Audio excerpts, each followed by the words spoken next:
right, today I am joined by a recurring guest now on the podcast.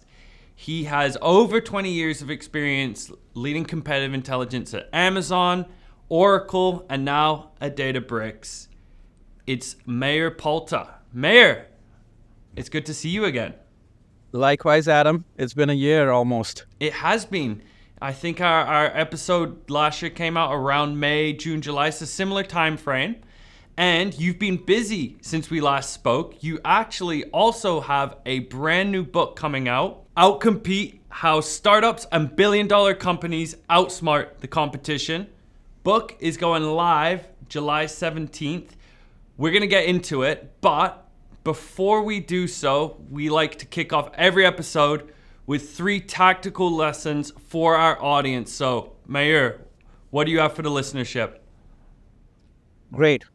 And great to be on the show. I'm super excited. Thank you, Adam. So 3 things, 3 tactical tips. First of all, the world has shifted drastically in the last few months. And the pace of innovation has gone from years or months to literally days with AI, with ChatGPT and large language models. So first of all, leverage AI in your compete function.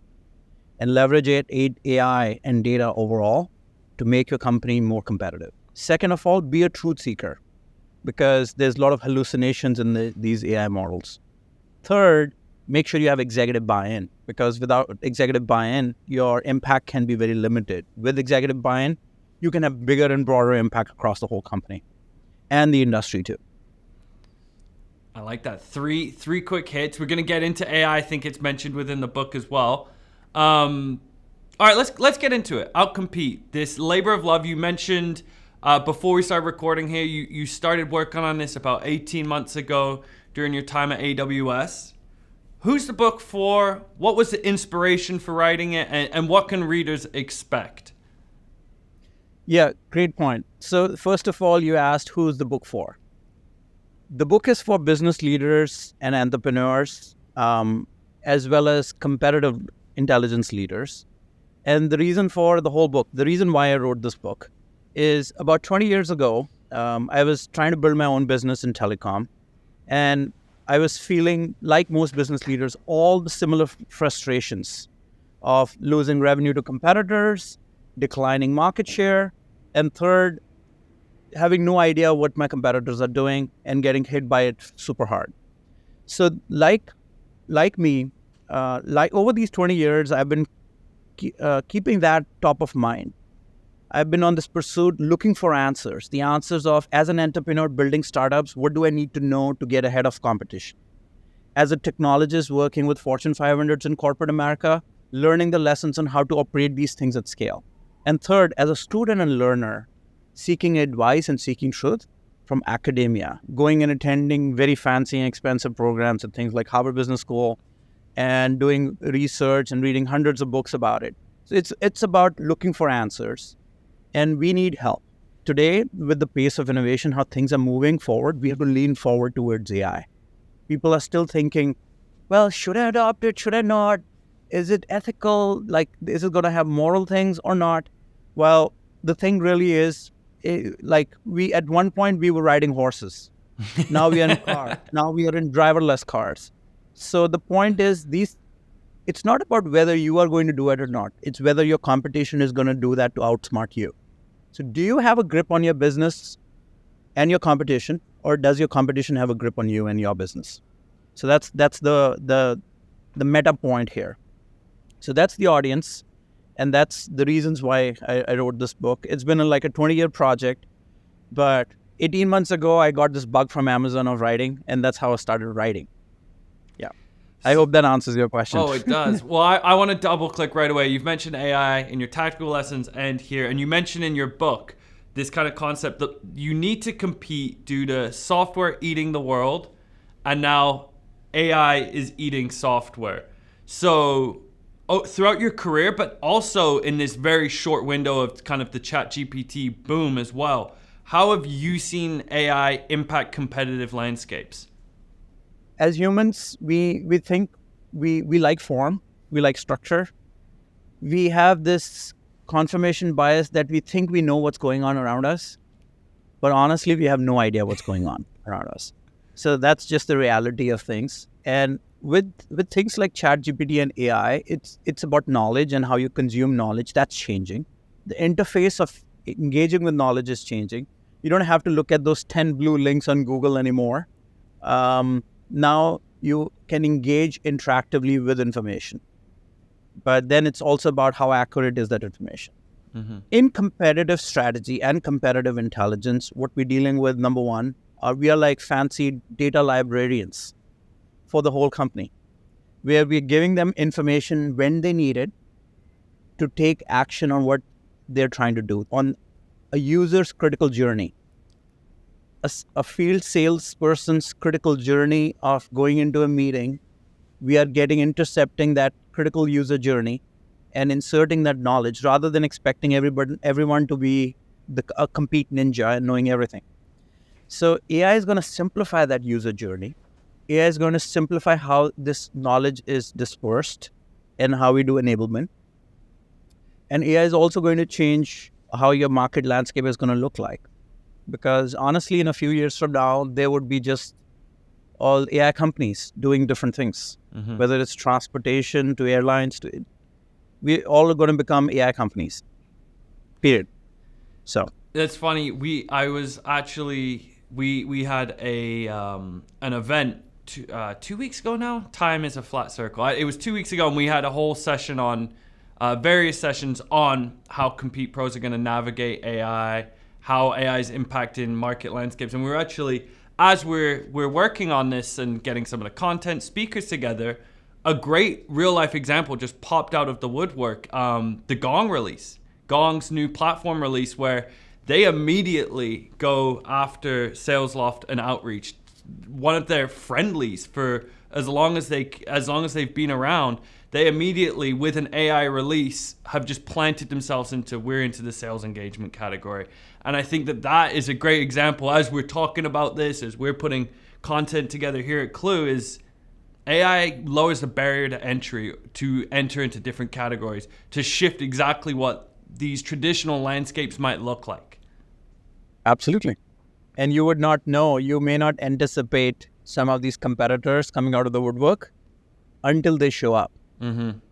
So the idea is how to get ahead of that and how to think more broadly about who your competition really is now. Things are changing super fast. It's just, on one way, it is scary. On the other hand, it's fascinating to be alive and witnessing this whole revolution going on with AI. You mentioned as well that first piece is sort of like consumption behavior or information. I don't know what the wording would be. Information reception, like how people will consume information, how they utilize it. You mentioned don't rely just on people to be compete ninjas. Like, we need AI and automation to deliver the right information to the right people at the right moment. And AI has the ability to do that with a level of precision that we simply can't do when used correctly. What are some of the ways you're thinking about that right now as you're seeing this sort of wave occur, and your experience over 20 years of like the different needs of different stakeholders that you've been through in your career? Like, where are some of the kind of points where you see AI really being a value add, and how you and other people in Compete would harness that? Well, there are three things. First of all, there's a lot of information out there. Mm-hmm. And there's a lot of AI out there and a lot of large language models out there. And every day they keep popping up. These are like companies in Silicon Valley during the .com bubble. So the idea is, first of all, how can we as humans leverage this to our advantage to make life easier and simple? So first is, of course, looking for context. Context about you getting information, making sure it's relevant, it's meaningful, it's contextual. Mm-hmm. And because the word, your competitor's name or revenue or your internal lingo at a company could mean different things to AI. So how do you contextualize? The second thing is, how do you keep, when you start looking for sound bites from your customers, and like, for example, you go through their support information, their support calls to your organization, there's a lot of toxic stuff in there too. They will drop things that you would not want to hear and train your model on. The third is making sure working backwards from the persona, whether it's the CRO or the e-staff, or it's your product or your marketing teams, there is something in for everybody. So that contextualization and making this omni-channel and omni-persona experience is critical. So things are changing. First, you contextualize, make sure you remove the toxic stuff. And third, you make sure it's based on the persona that you're speaking to. So you speak to them in their language, and that's very difficult to do. If we work for tech companies, we end up speaking in too many technical terms. If we work for a very sales-led organization, we are too much business-like. There are only a few people who are able to do that. Take, for example, individuals like the famous Elon Musk, speaking to engineers like engineers, speaking to the Wall Street like Wall Street. And there are, of course, lots of opinions about him and so forth. But that's aside. But the point that we're trying to make is contextualize, remove the toxic stuff before you train these models. And third, and fourth, most importantly, speak to the audience in the language they understand.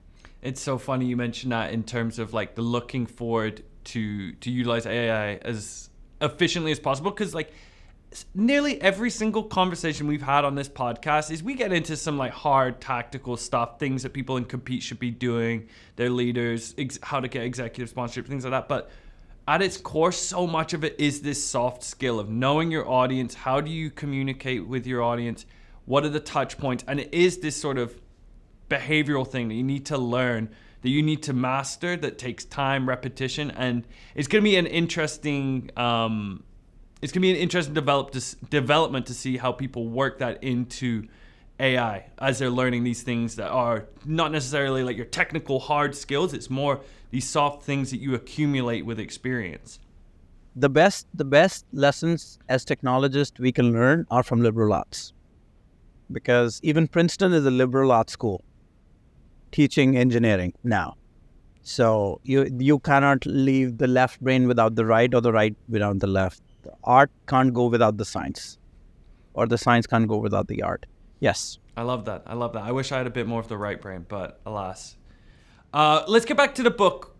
There's one part as well that really perked my ears that you mentioned as well on the promotional side is within your book, you want to help readers learn from the past.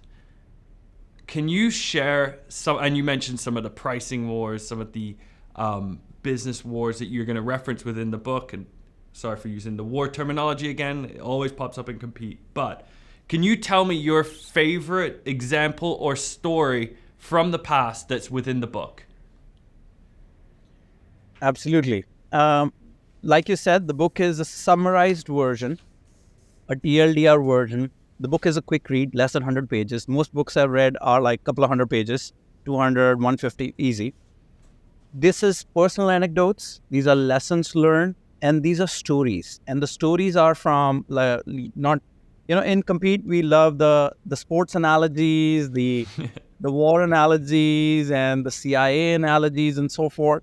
These are some of the most famous technology rivalries that have happened in the last 20 years or so, even more. These are things like the software wars, the database wars, now the AI wars, then the things that happen in terms of price wars, as well as the most famous defense contracts that large tech companies have gone after. So you're going to just go through lots of stories to land the key points. And it's not just about the stories. We're introducing a new model of thinking, a new mental model on how to think about competition and how to apply that knowledge. Because the difficult thing is you learn lots of things, but in your real life, in your situation, are those things the answer to what you're trying to solve for? So the book really is about answers to your existing current pains, the frustrations that you're dealing with, and putting a framework, a structured way of thinking on how to apply this framework to make your organization's Compete muscle stronger. It's like building muscle. Takes a lot of discipline, takes a lot of shift in thinking, and then that rigor, that work ethic, the strong work ethic to just go execute. So it's about back to your point about knowledge and favorite story, the book is just broken down to three simple things: knowing what you need to know; doing, what are the things you need to do in order to get there; and being a strategist, being a competitive intelligence professional, or being a competitive strategist. So how do you do these three things: knowing, doing, and being? And knowing talks about the whole new model, and it's called the Outcompete operating system. That you just install that operating system, you just deploy it in your current context, and you see the results. The second, the doing, is about applying 7 principles to today's world and today's situations on getting you from point A to point B of where you want to get to in your compete journey. And third is being, like, what's the mindset? What are some things that it's all about the how? The favorite story in the book is about things such as is my time spent at large tech companies like Oracle and AWS and others, where sometimes these companies have gone at each other too. And I have been in the middle of these two, being the referee. So you'll hear stories from Oracle, you'll hear stories from AWS, and then stories where they go at each other. You have such a unique perspective too, from that, being on both sides, being in both, spending time at both organizations as well. That must have been a unique experience for you to be kind of seeing both sides and those moments where there is the clashing or butting of heads that you mentioned. Yeah, absolutely. And it's unique. The challenge of having unique experiences is you feel like you are on an island. But then you find like-minded people, build communities, and you find there are other people on similar islands too. And when you bring it together, it becomes a community of sorts, like our compete professionals.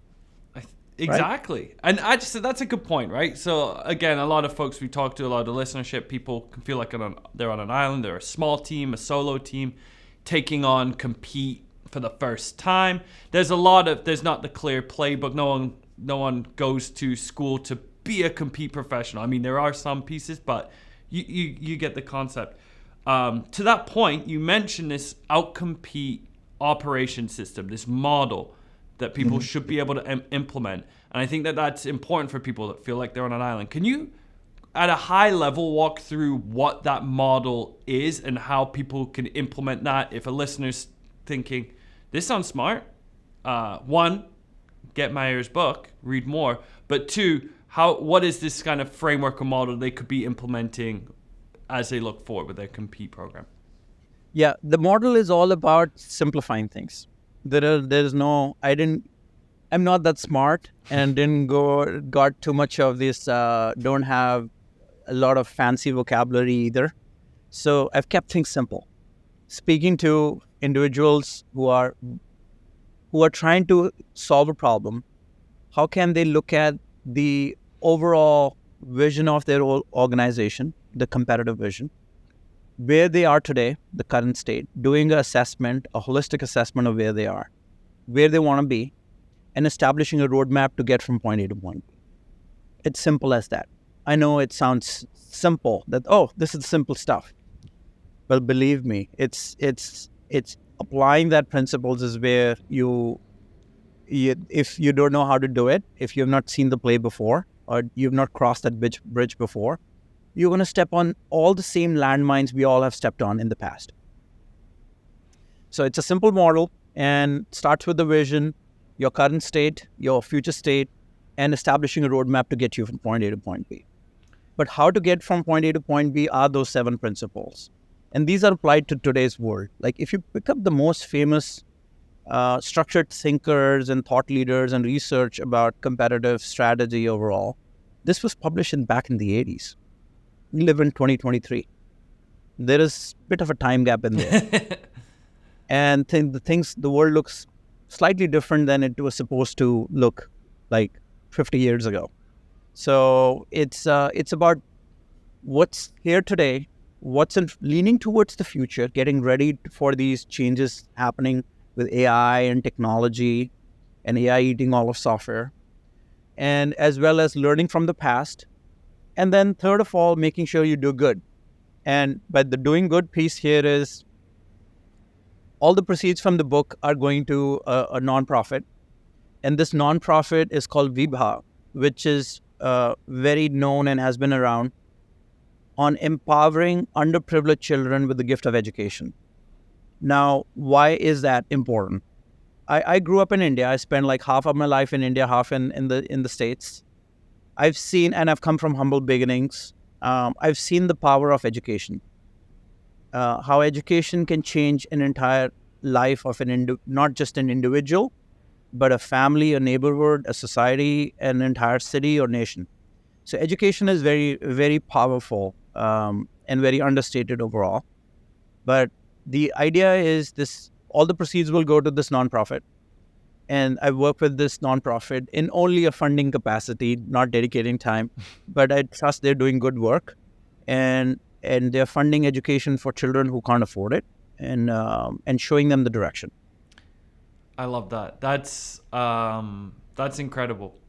It's incredible that you've built this book as a labor of love, of passion, and the purpose of it is to go to give back to people that need it most. So for folks that are listening or watching on YouTube, the link to that charity as well will be in the show notes, be in the recap, in the YouTube description, so everyone can access that themselves. As will a link to your book, which is on Kindle, on Amazon, I believe, and it will be going live July 17th. Before we go, I did have one more question about the book, and you also mentioned it right at the beginning on your tactical lesson, and we've talked about it many times, this topic, but I think now more than ever it is critical. The idea of executive sponsorship right now for a competitive strategy, for a compete program, because you can do all of this work, but it's all for naught if leadership don't sponsor it, don't buy into the work you're doing, don't buy into the approach that you're taking.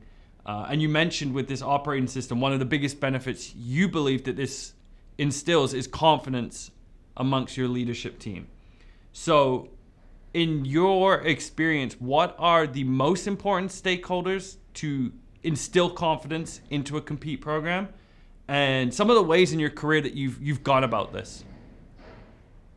Great question. Now, different companies operate differently. Some companies are product-led organizations. A lot of time I've spent in my career have been with technology companies which are very product-led or engineering-led, where it's not just about the executive buy-in, but also making sure that your functional leaders who buy into your vision of where things are going to go.